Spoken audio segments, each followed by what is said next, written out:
החמישי, מתחילים את המפגש החמישי בסדרה, המפגש האחרון.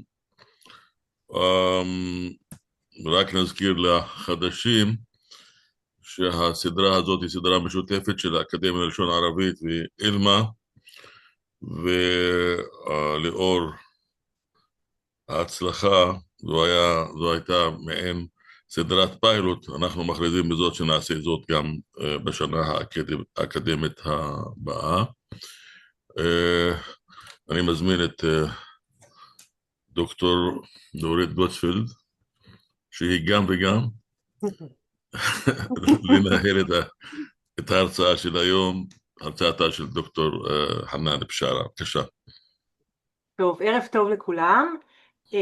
אז ככה, היום המפגש יעסוק בתחום שבאמת קרוב, מי שמכיר אותי יודע שהוא קרוב מאוד לליבי, תחום שבעשורים האחרונים באמת תופס תאוצה, שזה בעצם הכתיבה של נשים, כתיבה ספרותית של נשים ערביות. בעשורים האחרונים אנחנו רואים יותר ויותר נשים כותבות, זוכות בפרסים, מתורגמות לשפות זרות, נחקרות, יש פה סטודנטים שכותבים על סופרות, אבל לא תמיד זה היה ככה, ובאמת בעבר זה לא היה כזה פשוט, ואחד הקולות הבולטים שאני בטוחה, אגב, שרבים מכם מכירים, שמעו, זאת אותה נוואלה סעדאוי, שהיום אנחנו נעסוק בה, שלא חששה באמת לכתוב בצורה נוקבת, ביקורתית, חריפה, ולכן באמת שמור למקום של כבוד בכל התחום של הפמיניזם, כתיבה פמיניסטית, ואנחנו נייחד לה היום את הפגישה. והמומחית, הייתי אומרת מספר אחת פה בארץ, זה נוואל סעדאוי, זאת באמת דוקטור חנן בשארה שאיתנו היום. כמה מילים עליה. דוקטור בשארה, קודם כל היא כתבה על נוואל סעדאוי את עבודת הדוקטורט שלה, היא מרצה לשפה וספרות ערבית במכללה האקדמית לחינוך בחיפה, מפרסמת מאמרים בבמות בינלאומיות, משתתפת בכנסים בתחום, ובאמת יהיה מעניין לשמוע ממנה על אותה דמות מיוחדת שעליה דיברתי. אז בבקשה, דוקטור בשארה, הבמה שלך. مرحبا للجميع وشكرا لدكتور دوريت لدعوتي لهذا اللقاء الذي أرى به شيئا مهما بل جسرا مهما بين شعبين بين ثقافتين. תודה דורית על שנתתי במה לדבר על זה. זה עיסוק מאוד חשוב האמת אני התחלתי להתעניין בו בגיל מאוד צעיר, וזה התחיל כשהתחלתי לכתוב את ה-MA שלי בבר אילן. ה-MA שלי בבר אילן הייתה על כתיבתו של היסטוריון מצרי, שזה עבד אל-רחמן אל-ראפעי. עכשיו מה שעשיתי ב-MA בזמנו, אני התחלתי לנתח את הסגנון כתיבה שלו בכתיבה ההיסטורית שלו, איך הוא כתב את זה, איך נכנסה השפה, איך הוא הציג את השפה הערבית בכתיבה ההיסטורית שלו. אוקיי, זה עניין אותי, אבל מה שעניין אותי יותר, זה פרק מאוד חשוב בחייו, שזה איך הוא התייחס לאשתו. וזה מאוד חשוב לי, איך גבר מסתכל על אשתו, איך היא בעיניו, איך הוא מתייחס אליה, למה הוא מתייחס בצורה כזאת או אחרת. עכשיו, ההיסטוריון המצרי, עבד אל-רחמן אל-ראפעי, הוא התייחס לאשתו בצורה מאוד מכובדת, מאוד מיוחדת, וזה עשה אצלי כאילו תפנית בלהתחיל לחשוב על מה הדוקטורט שלי תהיה. ואז נרשמתי לשתי מקומות, נרשמתי לבר אילן לדוקטורט, והייתי ב-Women Studies, ונרשמתי באוניברסיטת חיפה גם לדוקטורט, במחלקה לשפה וספרות ערבית, והייתי צריכה להחליט איפה אני אהיה. כאילו התחלתי גם בבר אילן, והלכתי גם לחיפה, ובסוף אני ראיתי שמתאים לי להיות בתוך השפה הערבית, ולהמשיך עם סופרת שהיא באמת באמת באמת השפיעה עליי, אני התחלתי להכיר את נוואל אל-סעדאוי בגיל מאוד צעיר, התחלתי לקרוא עליה, התחלתי לנתח את כל הדברים שעושה, התחלתי להקשיב לסרטונים שהעלו עליה ביוטיוב, בכל מיני מקומות, ואני ראיתי שיש פה משהו. ואני אספר משהו מאוד אישי, שפעם אני נתתי הרצאה במקום מסוים, ואז עמדה אישה ואמרה לי, תגידי, את נוואל אל-סעדאוי? אמרתי לה, כן, אני נוואל אל-סעדאוי, למה? אני נוואל אל-סעדאוי, למה? תגידי, למה את רואה אותי כנוואל אל-סעדאוי? והייתה לה תשובות משלה, זה לא העניין, וזה היה לי עוד דחף, אוקיי, אז יש פה משהו שמקשר ביני לבין הסופרת הגדולה הזאת. ואז אני הלכתי לאוניברסיטת חיפה, והתחלתי משם את המסע המעניין שלי עם הסופרת הזאת. כן, רציתי לפגוש אותה ולא יכולתי, לא הצלחתי כי היא הלכה לעולמה. ולמה נוואל אל-סעדאוי? אני אקרא משהו מאוד קטן בערבית ואני אתרגם. ماذا يحدث حين لا تعود الكتابة مجرد تعبير بل تتحول إلى مواجهة، وحين يصبح القلم أداة لكشف المسكوت عنه وفتح ما خبئ خلف جدران الصمت. מה קורה כאשר הכתיבה כבר אינה רק אמצעי לביטוי, אלא הופכת לאימות ולעמדה, לנקיטת עמדה, וכאשר העת נעשה לכלי לחשיפת מה שלא נאמר, ולגילוי מה שהוסתר מאחורי חומות השתיקה. מכאן מתחיל הסיפור של הסופרת הזאת, נוואל אל-סעדאוי.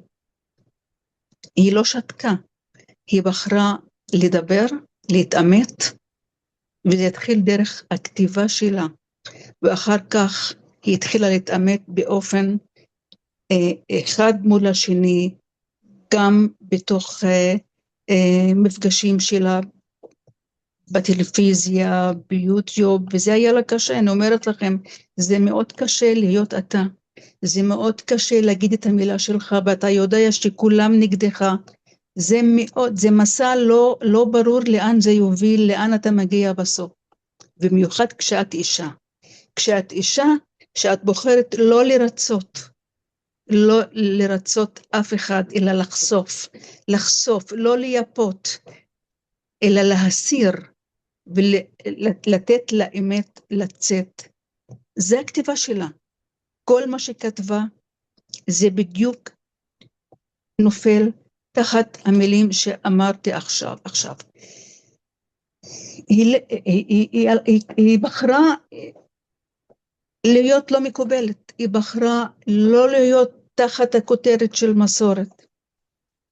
ואני חושבת, בלי לפגוש אותה ובלי לשאול אותה, אני שאלתי את המילים שהיא כתבה.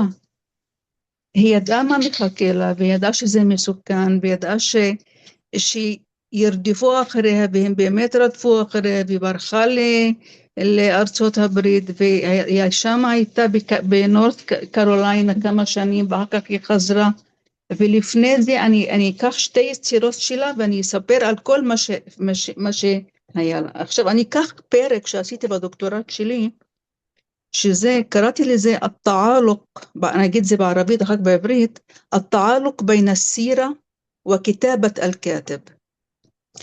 כאילו, בכל כתיבה שאנחנו קוראים וכותבים, אנחנו כסופרים וגם כקוראים, יש איזשהו קשר בין החיים שלי, בין הביוגרפיה שלי, לבין מה שאתה קורא עליי, ובין מה שאתה קורא את מה שאני כותבת, את הכתיבה שלי.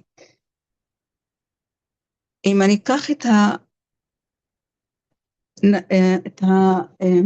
הספר שלה, שזה אמראה ענדה נוקטת הספר.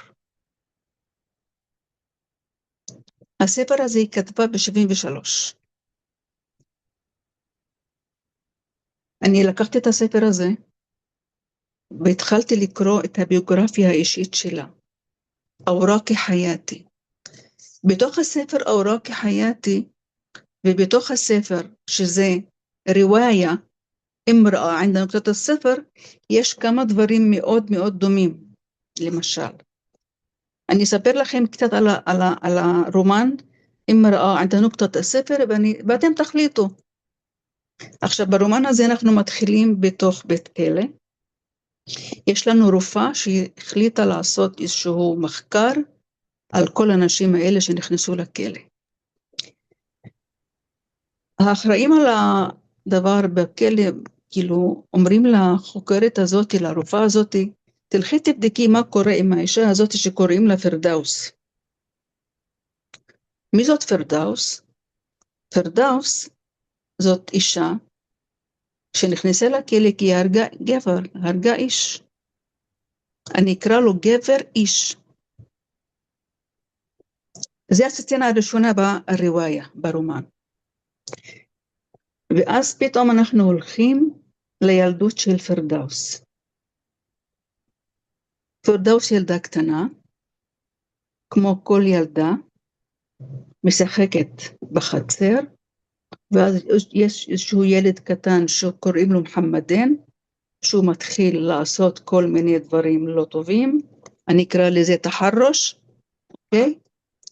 ופתאום הרומן לוקח אותי למקום אחר, פרדאוס ילדה גדולה, אין אמא פתאום נעלמה, אין הסבר ברומן למה נעלמה ולאן הלכה, אני צריכה כאילו להתחיל לחפש אותה בין המילים, בין השורות. פתאום פרדאוס עוזבת את הבית, זה ממש הכתיבה של נואל סעדאוי, אתה חייב להיכנס לבין השורות. פתאום האמא נעלמת, פרדאוס לא בבית, פרדאוס הולכת, ואני מוצאת אותה בתוך בית ספר לבנות בקהיר, ואז יש לה מורה, והמורה הזאת היא מתחילה איתה ומתחילה להתעסק איתה, ועוד מקרה של תחרוש, ופתאום היא חוזרת הביתה, אני בקצרה אומרת לכם את זה, תקראו את זה, היא חוזרת הביתה ואז אין אבא, היא הולכת עוד פעם לקהיר וגרה אצל הדוד שלה. הדוד שלה הזה הוא איש של אזהר, שייך פיל אזהר, למד השריעה האסלאמיה באל-אזהר. טוב. היא מדברת עליו שהוא גם עשה לה משהו לא טוב, כמו מוחמדן וכמו המורה שלה. ואז היא עוברת אליו אחרי שאבא נפטר, ופתאום לילה אחד היא שומעת שאשתו של דוד מבקשת ממנו לחתן אותה עם הדוד שלה, שהוא בן 60, כשפרדאוס עדיין בת 19. ופרדאוס היא אישה מאוד יפה, יש לה גוף מאוד יפה, נאה, והיא אומרת לו, די, היא כבר ילדה גדולה, ושלא יתחילו לספר עליה דברים, בלה בלה בלה בלה בלה, בוא נחתן אותה לדוד שלי שהוא בן 60, ובוא נתפלל שהוא יסכים. אז כל ההשוואה, כל הדבר הזה הוא הולך הפוך על הפוך. אז הוא מקבל אותה בתור אישה ומתחיל להתייחס אליה כעבד, כשפחה. נותן לה מכות, לא נותן לה לאכול, אלא אחרי, ואז היא מחליטה לברוח. היא ברחה באור יום, וכשזה נעשה חושך, היא החליטה לחזור הביתה. נותן לה עוד מכות, ובסוף היא מחליטה עוד פעם לברוח ממנו. היא ברחה לרחוב, ברחוב פוגש אותה איזשהו גבר שקוראים לו ברומן הזה ביומי, וביומי לוקח אותה הביתה, מציע לה לישון אצלו, אחרי כמה זמן היא מזכירה לו, אתה הבטחת לי שתמצא לי עבודה, ואז הוא נותן לה מכות, ולצערי הרב יקום באגתסאביה. ולא רק זה, אלא אחרי כמה זמן, הוא מביא גם את החברים שלו ועושים את זה ביחד, אגתסאב ג'מאעי. אוקיי. ואז הוא הפך אותה לאישה אחרת. היא כבר לא פרדאוס התמימה, היא לא פרדאוס האישה שאנחנו מצפים שהיא תמשיך את החיים שלה בקו רגיל, אנחנו כבר בקו אחר. כל זה כותבת נוואל אל-סעדאוי ברומן במפורש, ויודעת שהיא הולכת לקבל מלחמה על כל הסצנות האלה, היא כותבת והיא מפרסמת, ותקראו, וזה חלק מהחיים שאנחנו חיים בתור נשים בחברה. זה קורה, זה יכול לקרות לכמה נשים. עכשיו, למה אני הלכתי לביוגרפיה שלה ולרומן הזה? כי בביוגרפיה שלה אני מצאתי שהדוד שלה גם התחיל איתה כשהייתה ילדה קטנה, ושהיא גם עברה אצלו כשהיא הלכה ללמוד בקהיר, ללמוד רפואה. היא לא אמרה את זה במפורש, אבל אני הצלחתי בין המילים למצוא שיש איזשהו קשר בין הרומן לבין הביוגרפיה האמיתית שלה. אז מה קורה? היא לא תיארה. אז מה שעשתה נוואל, היא לא מתארת את העולם, היא מתנגשת עם העולם. עם העולם הערבי, היא לא מתארת, אני רואה שזה התנגשות. הכתיבה אצלה זה לא רק ספרות, זה מאבק.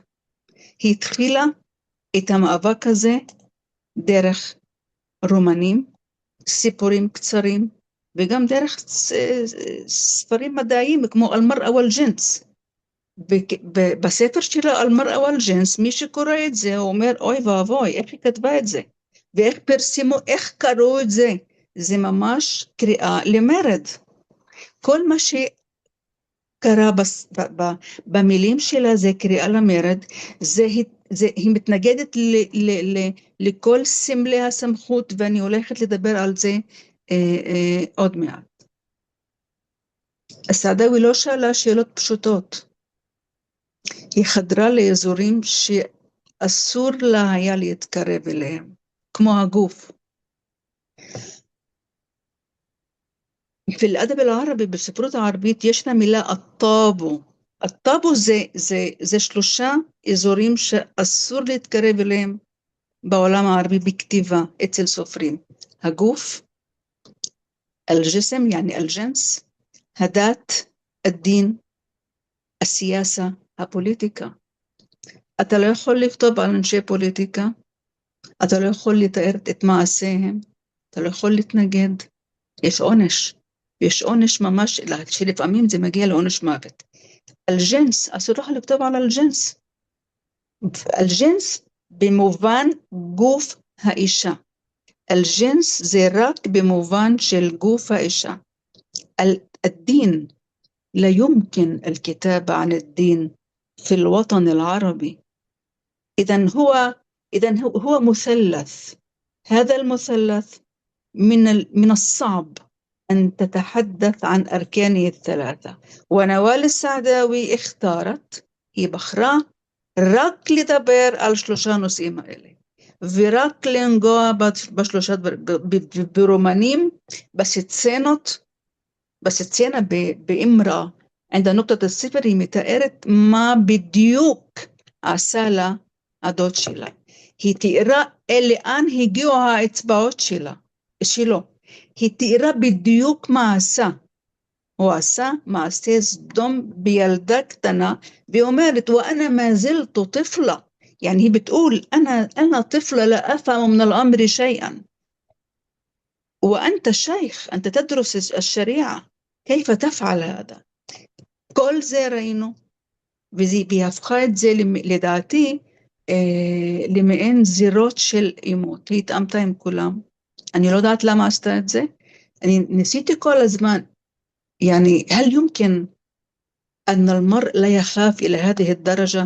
هم زي يعني هل هذا منطقي؟ هم زي هجيوني שאישה לא מפחדת? היא לא מפחדת. يا جماعة היא לא מפחדת, היא כתבה על כל זה. לכן אני אומרת שהיא בעיניי נחשבת לקול מאוד חזק, קול של מרד נגד כל שתיקה. וזה התבטא בכתיבה שלה, ברעיונות שעשו לה, וכל מיני מפגשים שהייתה מוזמנת. עכשיו אני שאלתי את כל הזמן, וזה ניסיתי כל הזמן לענות על זה בדוקטורט שלי, למה היא בתור אישה קודם, סופרת וגם רופאה, למה התעקשה? למה היה לה כל כך חשוב להתעקש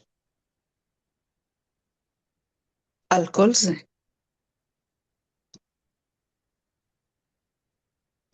היא לא ביקשה לרצות אף אחד, במיוחד הגברים. היא רק כאילו המפעל שלה היה לחשוף, לזעזע, להציב שאלות. לחשוף, לזעזע ולהציב שאלות. טוב. אני לא סיפרתי מזאת נוואל סעדה, אבל בקצרה אני אגיד לכם, זו הייתה הקדמה שלי. נוואל סעדה היא סופרת, פסיכיאטרית, פעילה פמיניסטית מצריה, והיא נחשבת לאחד הקולות האינטלקטואליים השנויים ביותר במחלוקת בעולם הערבי בנושאי נשים, בחירות ושלטון. נולדה במחוז אל-קליוביה במצרים, והיא למדה רפואה בקיירו אוניברסיטי, ואחר מכן היא התמחתה בפסיכיאטריה, ובמסגרת עבודתה היא נחשפה באופן ישיר, ומפה, אני חושבת שזה מפה התחיל אצלה, במסגרת עבודתה כרופאה היא נחשפה באופן ישיר למצוקות גופניות וחברתיות של נשים. נשים שהלכו אליה והיא פגשה אותן באופן ישיר, שמעה אותן, והתחילה להרגיש את הסבל של אנשים.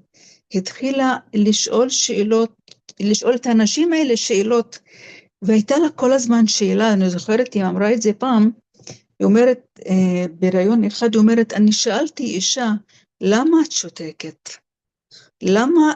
למה את לא מדברת על הכאב שלך? למה את שותקת לגבר שלך, לבעלך בבית, שהוא נותן לך מכות, שהוא אונס אותך כל לילה, ועושה כך וכך וכך, והיה לה מעניין התשובות של רוב האנשים, אי אפשר. וזה מה שענו לה כל הזמן. אנחנו לא יכולות להגיד לא. עכשיו אני אסביר משהו, היא הייתה רופאה בריף אל-מסרי, يعني לא בתוך קהיר, לא בעיר, אלא באקאס אל-ריף, אוקיי? יכול להיות שזה בגלל זה. אקאס אל-ריף זה לא העיר, זה לא אנשים בתוך עיר שלמדו והלכו לאוניברסיטה ואלה אחרים. אז מתוך מבט ישיר של נוואל סעדאווי, למצוקות של האנשים האלה, ובמיוחד מצוקות של גוף, האנשים האלה נאנסו בתוך הבתים שלהם. היא התחילה לראות שהגוף, וזה מאוד היה מעניין אותי, הגוף נהפך לזירת מאבק. הגוף בנות נהפך לזירת מאבק, يعني אני בתור אישה, אוקיי, אני אשתו של זה, אבל אני במאבק, זה לא חיים נורמליים, זה ממש, הבית הזה נהפך לזירת מאבק, והיא ככה הגדירה את זה, והיא גם כתבה על זה ביצירות שלה, היא כתבה על זה בספרים המדעיים שלה, והיא כל הזמן רצתה שתבינו איפה אנחנו עומדות בתור נשים. אם אין לי שליטה על הגוף שלי, אז אין לי חירות. והיא כל הזמן ביקשה חירות אצל נשים, מתחיל מחירות של גוף. אם הגוף שלי הוא לא שלי, אז איפה החירות שלי? ומפה המהפך שהיא עשתה, וכל הביקורת שלה, בנות, יש לך דיכוי מיני, את חיה בדיכוי מיני, אז אין לך שליטה על עצמך, אין לך שליטה על הגוף שלך, אז אין לך שליטה על החיים שלך. אז איך תשתחררי, איך תגידי, איך נעבור לעוד צעד? אז בוא נשתחרר גופנית קודם, זה התחיל אצלה. עכשיו, עוד דבר, זה התחיל כמאבק, אבל החברה לא תיתן לה את זה, כי היא עמדה מול מנגנון חברתי שרצה רק להגביל את חירותן של הנשים האלה. במה ההגבלה התחילה? זה ההסבר שהיא נותנת, זה התחיל באמצעות שליטה בגופה של האישה. הגוף של האישה. אז אנחנו שולטים בגוף שלה, אז אין לה חירות. מפה התחילה המלחמה, אני חושבת שזה לא רק זירת מאבק, אלא זה מלחמה של אישה מול מנגנון חברתי גדול. طيب. מה אמרה מנואל סעדה? היא אמרה שדיכוי גוף מוביל ומביא, ואנחנו מגיעות בסוף לדיכוי מחשבה וזהות. ואנחנו צריכות לחשוב על המשפט הזה מאוד נכון. דיכוי גוף מוביל, והמסקנה שלו, דיכוי של מחשבה וזהות. אין לי זהות. אין לי זהות בתור אישה. כי הגוף שלי, אני לא שולטת בגוף שלי. אני אספר משהו, يعني סליחה שזה סיפור, זה לא סיפור אישי שלי, אלא סיפור של מישהי שהייתה פעם ضيفة عندنا في البيت عندما كانت أمي المرحومة على قيد الحياة. اسمعوا. אני אספר את זה בערבית. ماشي يا דורית? כן, אולי נתמצת את זה לעברית למי שלא מבין, כן. אני אתרגם את זה. כן. يا جماعة في يوم من الأيام كان عندنا ضيوف عند أمي الله يرحمها، وكانت مرأة مع زوجها وأولادها، والمرة هاي شاب يعني يعني جابت أمي القهوة بعد ما كان التضييف الأكبر إلى آخره. عندنا إحنا العرب آخر إشي بنقدم القهوة، أوكي؟ بتقدم أمي القهوة لهاي المرأة، بتقولها تفضلي. بتطلع على زوجها، بتنظر إلى جهة زوجها، بتقول له أشرب. אני לא הבנתי מה קורה. לפני הרבה שנים התארחו אצלנו משפחה של איש ובעל ואשתו, ואמא הגישה קפה בסוף, ואז היא פונה לגבר שלה, לבעלה, ואומרת לו, אני יכולה לשתות? זה עשה אצלי בלגן. يعني סליחה, היא לא יכולה לשתות קפה בלי האישור שלו. וזה בדיוק מה שאומרת סעדאוי. דיכוי גוף, תרשמו את זה, מוביל לדיכוי מחשבה וזהות. עכשיו, אם אין לי זהות, ואני לא יודעת מה הזהות שלי, ואין לי מחשבות משלי, הכל מדוכא, הכל לא יודעת מה, זה מתחיל מדיכוי של הגוף, ואני מאמינה שזה משפט מאוד נכון. והסיפור הקטן עכשיו שסיפרתי, זה, סליחה, באמת את לא יכולה לשתות קפה בלי האישור שלו? ואני יכולה לעשות מזה כאילו, להתחיל לעשות מזה סיפור, ולבנות עליו, עד שאנחנו מגיעים לרומן גדול, שמתחיל משאלה קטנה, האם אני יכולה לשתות קפה? וזה בדיוק מה שעשתה סעדאוי ביצירות שלה. ואיתן, השחרור של האישה נותן לה לחזור לעצמה, נותן לה לחזור לגוף שלה ולזהות שלה. עכשיו, אני אחזור לתפקיד שלה כרופאה.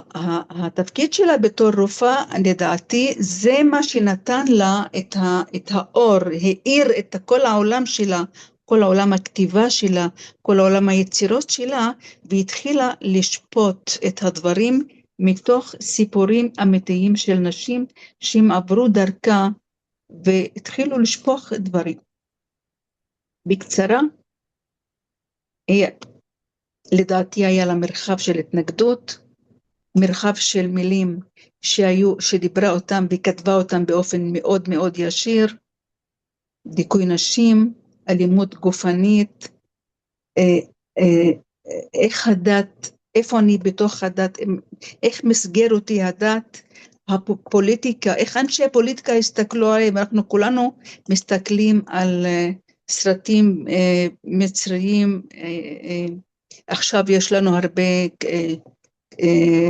תחנות בטלוויזיה, ואנחנו רואים איך אנשי פוליטיקה, כאילו, בעולם הערבי, במידה והוא מבקש שאישה הזאת תבוא אליו, היא צריכה לבוא אליו, ומלא אז יש לה בעיה. עכשיו אני עוברת לרומן אחר, שזה זנה. זנה כתבה אותו ב-2009. امرأة عند نقطة الصفر كتبه אותו ב-73. ברומן זנה שזה השם של البطلة, הדמות הראשית אצלה ברומן. זנה זאת ילדה שגדלה ברחוב, בקצרה. מה הסיפור של זנה? זנה, וכל הנשים אצל נוואל סעדאווי מאוד יפות, דרך אגב, היא בוחרת שאנשים אצלה יפות, נאות ומושכות גברים. זנה היא אשת מוזיקה, זמרת, איש דת התאהב בה, וביקש שהיא תהיה אשתו, והיא סירבה. והוא ביקש כמה פעמים והיא סירבה, בסוף הרומן הוא החליט שהיא הולכת למות, ואז היא נהרגה על הבמה. זה היה הרומן האחרון שאני כאילו ניתחתי בדוקטורט שלי. يا جماعة الخير، أنا عندما أنهيت قراءة هذه الرواية أصبت بصدمة.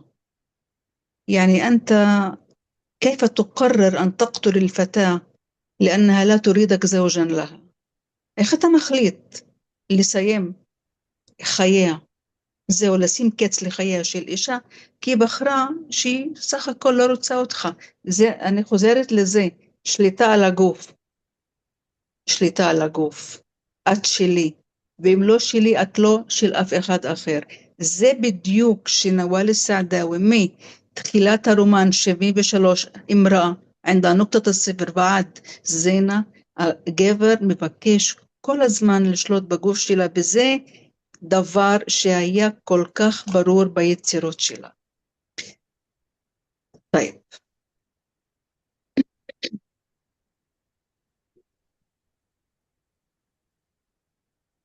חנן, אם אפשר, יש לנו עוד 3 דקות להרצאה, בסדר? שנוכל להספיק גם לדיון ושאלות.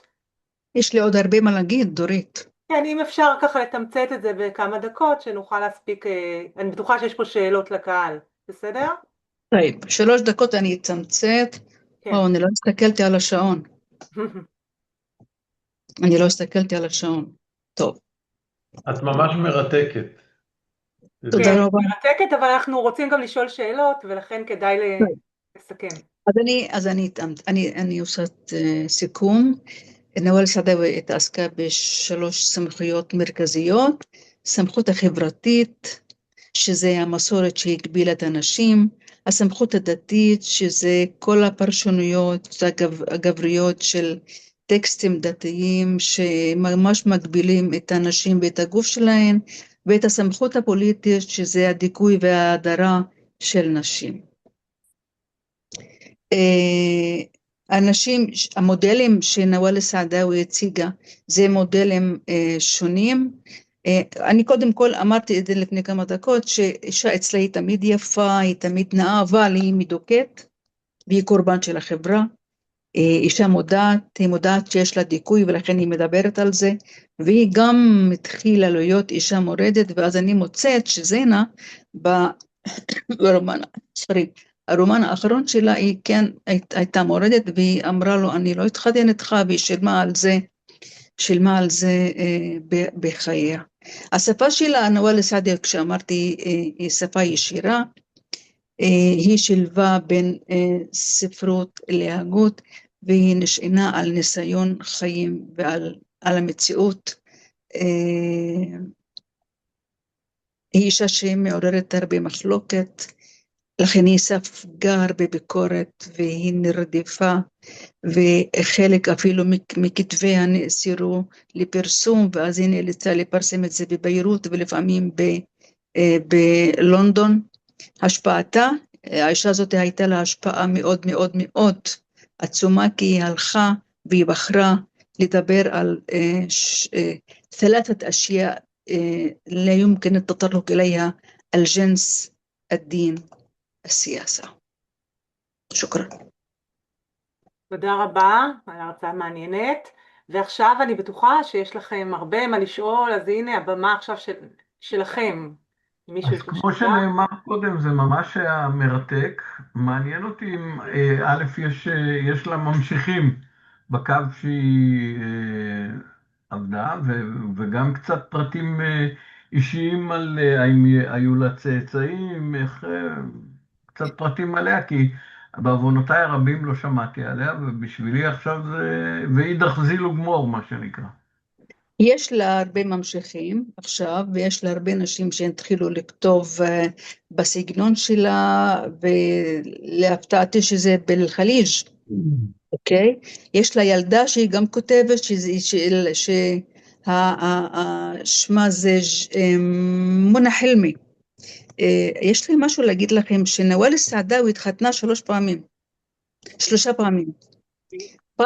פעם ראשונה,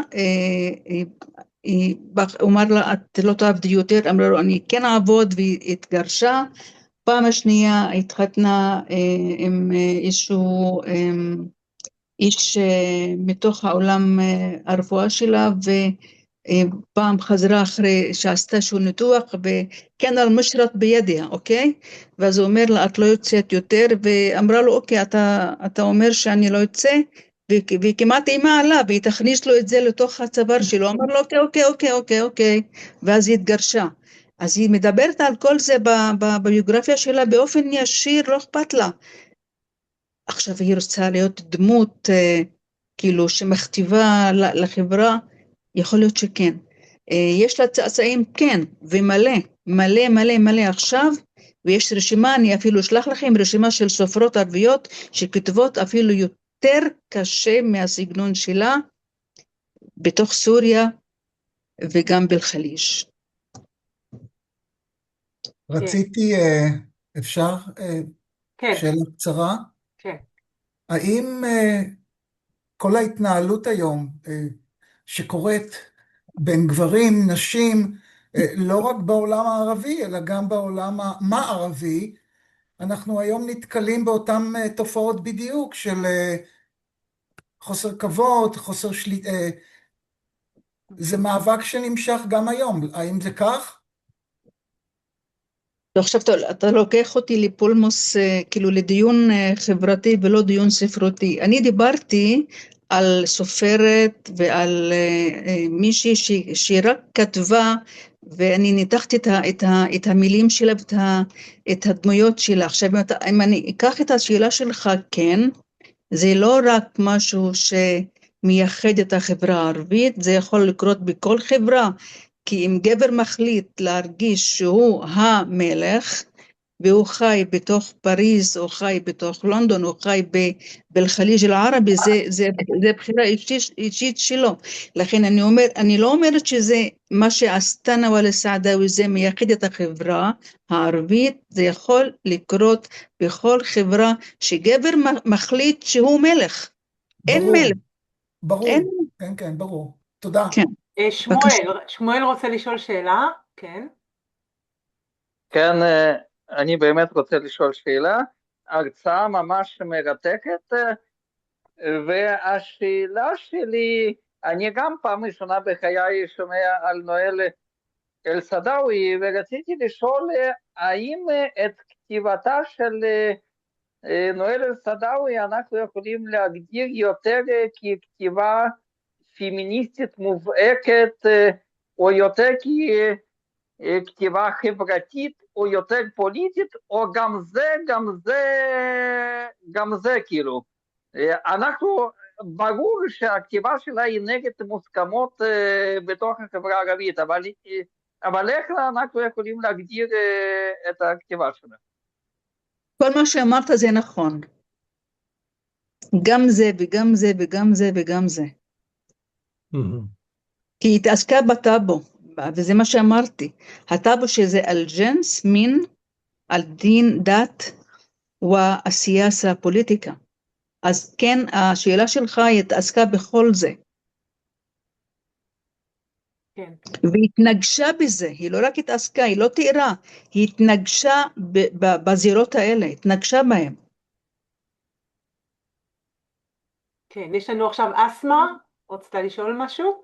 מרחבא דוקטור חנן, דוקטור חנן לימדה אותי בתואר הראשון, היא הייתה יותר ממרצה עבורי, אז אני הייתי מתרגשת כל ההרצאה, ואפילו היום אני כותבת דוקטורט בספרות הפמיניסטית, דוקטור דורית היא המנחה שלי. אז יש לי שאלה, אחד מהדברים מעניינו אותי שאמרת של דיכוי הגוף, מוביל לדיכוי המחשבה והזהות. נואל סעדאוי באחד הראיונות שלה, היא אמרה שהיא רואה שהחיג'אב הוא דיכוי לגוף, אפילו אם האישה אומרת שהיא בחרה בו, היא טענה שבפנים זה לא באמת בחירה חופשית, אלא השפעת החברה. השאלה היא איך ניתן להבין את עמדתה של נואל סעדאוי לגבי החיג'אב בקשר של רעיון הבחירה של נשים, במיוחד לאור הרעיון שדיכוי הגוף עשוי להוביל לדיכוי המחשבה והזהות, האם בחירה אישית יכולה להתקיים לצד הביקורת שלה על הרעיון הזה? أهلا يا أسماء، كيف حالك؟ أهلا دكتور. أنت يا أسماء ما سألت السؤال، سألت 3 أسئلة، أعطيني السؤال الأول. أنت سألت 3 أسئلة بسؤال، أعطيني السؤال الأول. سؤالي هو إنه نوال السعداوي هي بتقول إنه القمع الجسدي يؤدي لقمع الهوية أو لقمع الفكر، وإحدى اللقاءات هي قالت إنه حسب رأيها هو الحجاب هو قمع جسدي، حتى لو المرأة تقول بأنه هي لا تشعر بذلك لأنه هي اختارت. نوال السعداوي ترفض ذلك، هي تقول لا إنه هو قمع حتى لو إنه المرأة هي تقول بأنها غير مدركة لذلك. سؤالي هو كيف ممكن إنه نفهم روايات نوال السعداوي بالنسبة لموضوع الخيار، لأنها كثير تحكي عن خيار المرأة، إنه المرأة يجب أن تختار، وإذا المرأة اختارت فهي حرة باختيارها وممنوع ننتقده، ولكن نوال السعداوي نفسها هي ترفض إنها تسمي الحجاب كخيار. فكيف نعم. كيف تنظرين إلى ذلك؟ نوال السعداوي عزيزتي أمرها على الحجاب שזה לא קיים בדת, והיא אפילו הלכה לקוראן, ואני ראיתי את הפגישה הזאת יחד עם איש דת ממולה בתוך ראיון מסוים, אסמה, ואמרה לו תביא לי פסוק מהקוראן שמדבר על الحجاب الرأس. يعني بالقرآن ذكر جلابيبهن الجلباب اللي هو يلقى على من الكتف حتى أقمص القدمين. כאילו בוויכוח שלה עם איש הדת שהוא מאוד כעס עליה, היא אמרה לו שהחיג'אב لم يذكر في القرآن.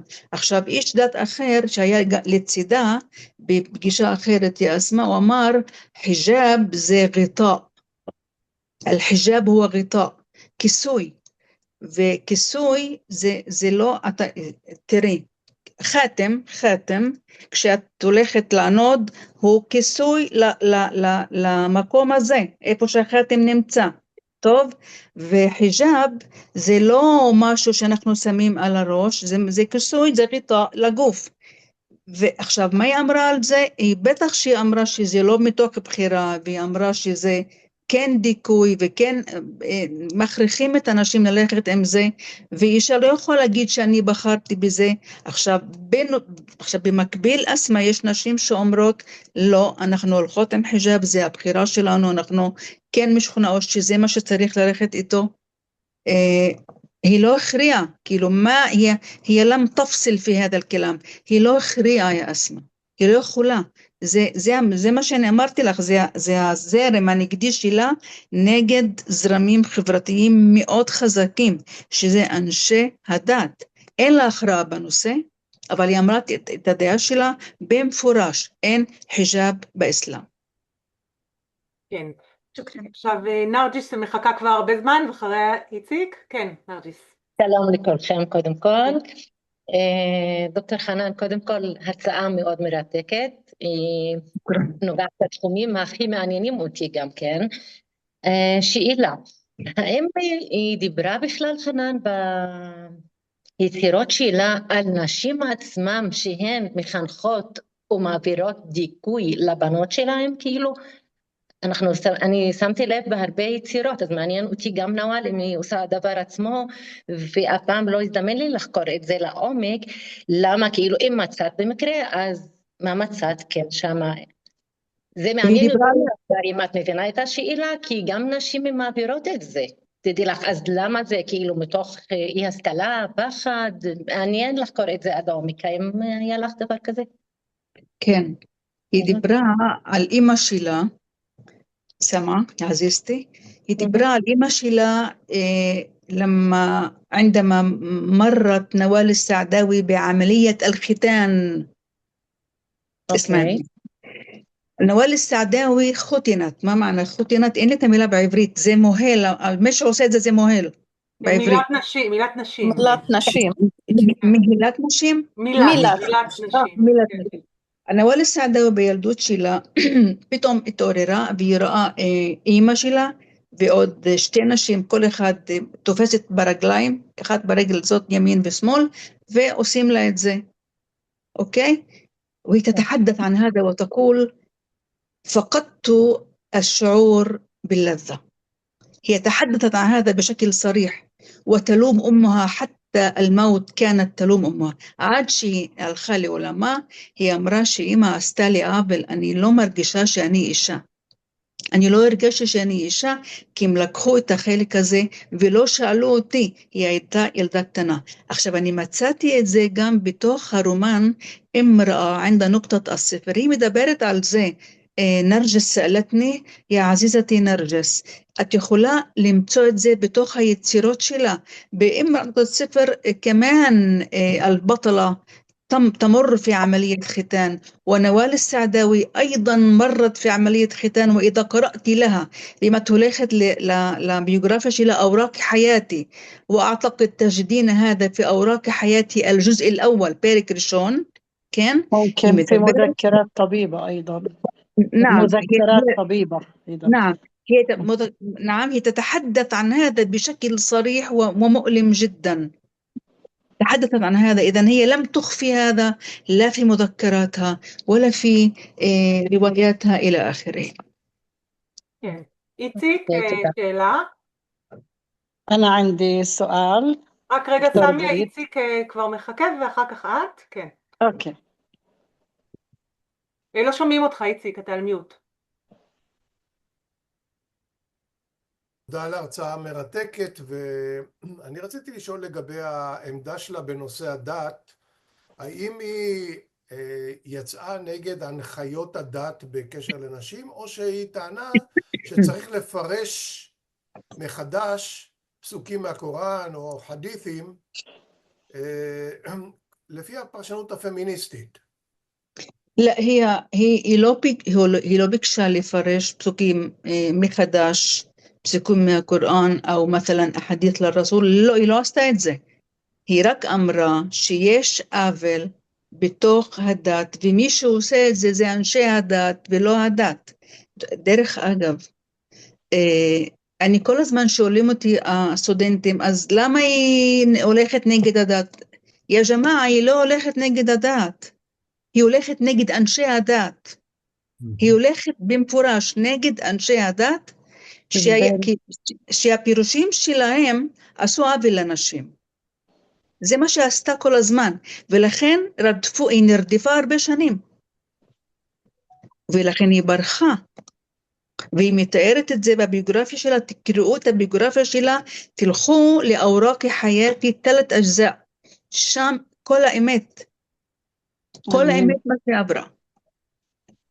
שאלה אחרונה של סמיה, כי אנחנו רוצים לעשות דברי סיכום. כן, סמיה? כן. שלום دكتور دريت، ما نسمع دكتور حنان. تدى ربا، شكرا جزيلا على المحاضرة، جدا ماتعة ومفيدة ومثيرة جدا. גם כן אני כותבת את הדוקטורט שלי על הטראומה אצל נשים במרוקו, ואחד מהם כל העניין של الختان, הטראומה גופנית, הכל, يعني הרבה דברים שגם נוואל אל-סעדאווי דיברה עליהם. השאלה שלי, אם באמת נוואל אל-סעדאווי היא הייתה כאילו المشجعة، يعني الدحيفة المحفزة، אולי המקור לשאר הסופרות שכתבו בשני עשורים האחרונים או בארבע עשורים האחרונים מ-1980 עד עכשיו, למשל מה שמצאתי בסופרות במערב הערבי דווקא במרוקו, كتبوا كمعات على الأوتان صدمات على نفس الصدمات. هل ممكن أن تكون نوال السعداوي هي المصدر الملهم أو المشجع؟ يعني بما أنها كتبت في 73 ثم كتبت في 2012 كتبت حكيتي أو في 2009 2009 آسفة، هل ممكن تكون هي إنه يعني الداعف للمردود عند الكاتبات المعاصرات؟ يا عزيزتي سامية، الجواب نعم.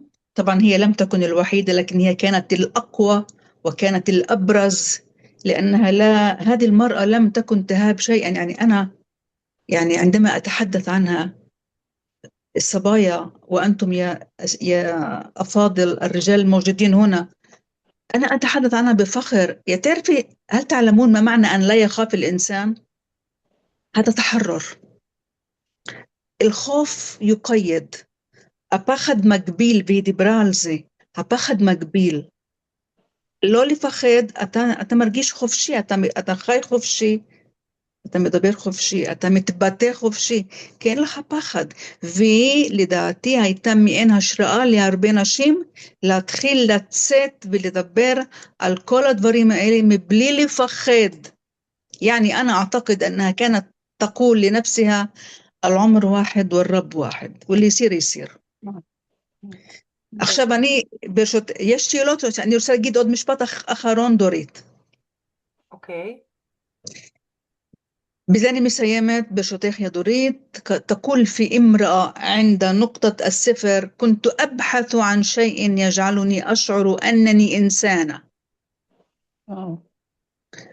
אני מחפשת וחיפשתי דבר שייתן לי להרגיש שאני באמת בן אדם. بن آدم، يعني أنا أصبحت حرة من كل هذا الألم وكل هذا التقييد الذي وضع على جسمي وعلى فكري وعلى أفكاري. شكرا يا جماعة. תודה רבה. אז מוסטפא, אנחנו עוברים אליך. כן. טוב, תודה רבה דוקטור חנן, שוכרן על המחאדרה القيمة. תודה רבה לכולם על הדיון המפרה.